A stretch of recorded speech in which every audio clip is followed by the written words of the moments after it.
So, Alistair, the Guinness Book of Records says, I think it's man or women's biggest fear, top 10 list is, in the top 10 list there's things like spiders, heights, flying, death, I think it's number 7, but number 1 is public speaking, the speaking to groups of people. Why do you think public speaking is man and woman's biggest fear? I think the reason, I mean, there's a very long explanation. Actually, but if you think about it, people would rather die than speak in public. Well, if death is 7 and public speaking is number 1, is it better before than during? Would you agree? Yeah. The thing, I mean, listen, there's a long answer, but I'll tell you the short answer. The short answer is that people only think about themselves failing, drying up, that awful moment where they're exposed to a group of people, or even just 2 or 3 individuals, where what they want to say doesn't come out. Yeah. That fear of embarrassment. It's almost as if they're naked. You know, their clothes fall off. That's what it's about. Yeah. It's that, oh my God, what happens if?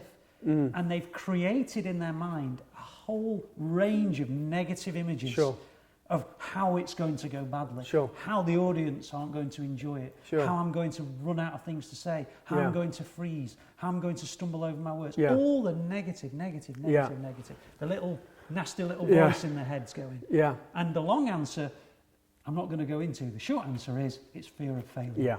So they've already failed before they even started. That's the problem. That's the problem, is it? That's the problem. Yeah. What we're trying to do with it, well, we're not trying to do, what we succeed in doing in this course is getting people to realise that once the fundamental basics are in place, which you know, I'll go into in more detail, but once those fundamental basics are in place, once the preparation is done, once they've got self-belief, that's the key, that what they've got ready to impart is going to work. They're not going to fall flat on their face, but those fears start disappearing and the little voice gets drowned out by the positive. Yeah. Just you just mentioned there self-belief. I'm just going to pick up on it for a quick second here. How do you get people to develop self-belief and confidence very quickly then?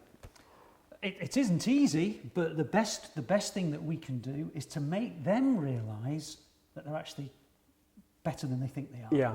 They don't realise how good they are. So they'll come across and they will start, you know, if I sat them down in a room and I said, are you any good at presenting? Can you present? Oh no, I'm not really good at it. And then I'll actually say, well, let's have a look. Let's have a look. And they'll go, and yes, there'll be a few things we need to iron out. But I say, look what you did there. And look what you've done there. And look at this. And they suddenly realise, actually, you know what? There are elements of what I'm already doing that are a lot better than I realised. Yeah, a lot of positive. You're working on the positives. You're working with the positives. Yeah. Nobody throughout life has never been in a position where they've had to speak to somebody else. You know, Mr. Nowhere doesn't exist on his island in the middle of nowhere. Everyone's had a conversation with somebody. Everyone has had an opportunity to present themselves to somebody else. If you've done that, that means you have the ability to present yourselves better. And what we will work on, you've already got the basics, you don't even realise it. So what we're going to do is we're going to work on A, B, C and D, and we're going to make those basics even better. Great. Okay.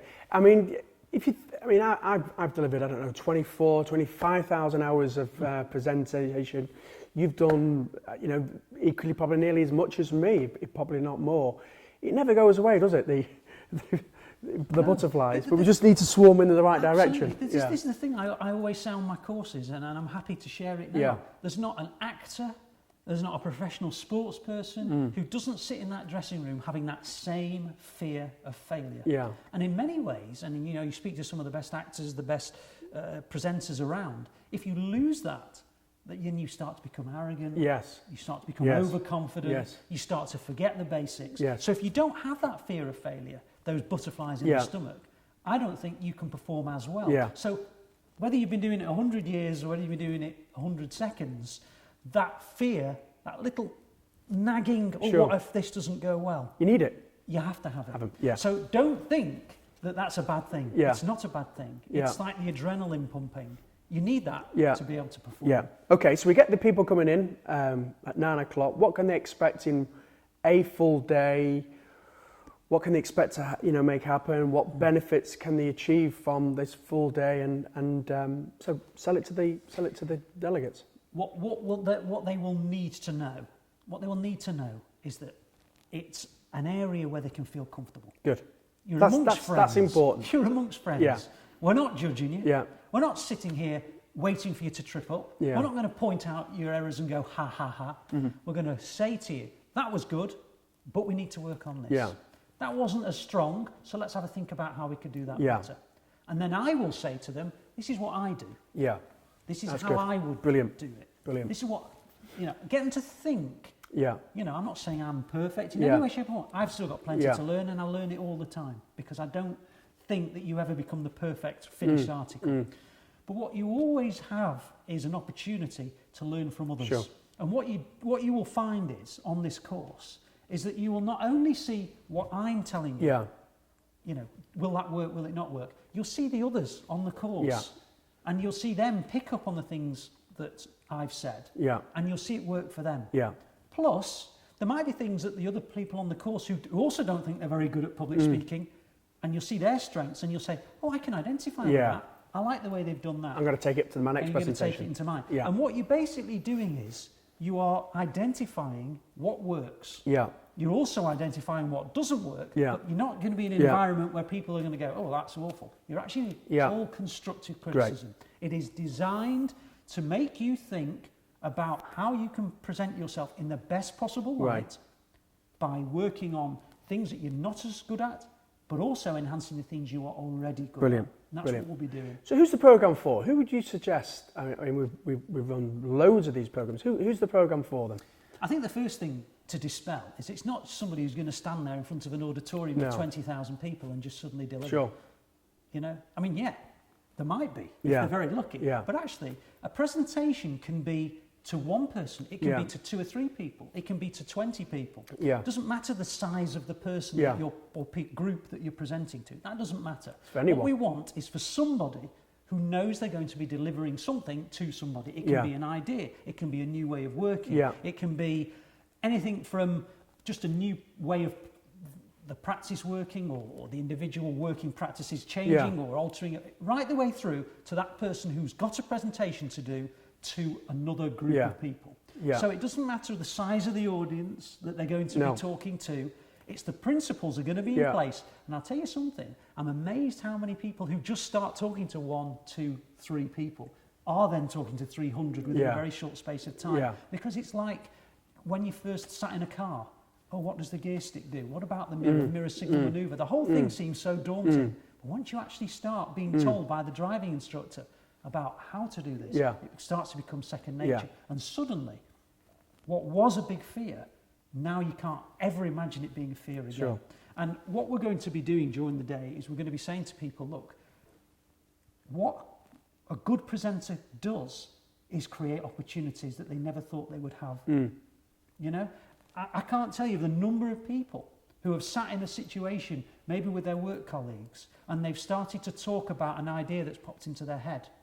And they presented that idea, and someone's suddenly gone, you're very good at that. And you'd be amazed how many promotions come from it, how many opportunities arise from it. How many times have you been somewhere where you've done a course, or you've said to somebody in a situation, blah, blah, blah, blah, blah, you'd be very good at that. You'd be very, I think you could do that. And then they've gone on and done it, Yeah. and it's opened doors and opened Yeah. opportunities that they never thought Well, were there I for always them. remember, Alistair, I mean, 2 things. The thing about public speaking is this: that if you can stand up and project yourself really well, you become like it positions you as like an expert, isn't it? I've got a dental technician recently, and we've trained him, he's coached him, he's come in this program now, and now he's presenting and speaking to dentists, and all of a sudden he's become an expert, and people are knocking on his door to do business rather than the other way around. Exactly. So your positioning goes up higher as well. So really what we're saying is, it's for anybody at all who maybe in a team meeting has to project themselves just to one-to-one, or maybe to groups of people, whatever the case may be, they will benefit. So anyone really who wants to take their communication skills to a completely different level. Absolutely, and you've also got to remember, I've spoken to so many dentists who've said to me, I'm on a committee, Yeah. or I'm on the local such and such. Yeah.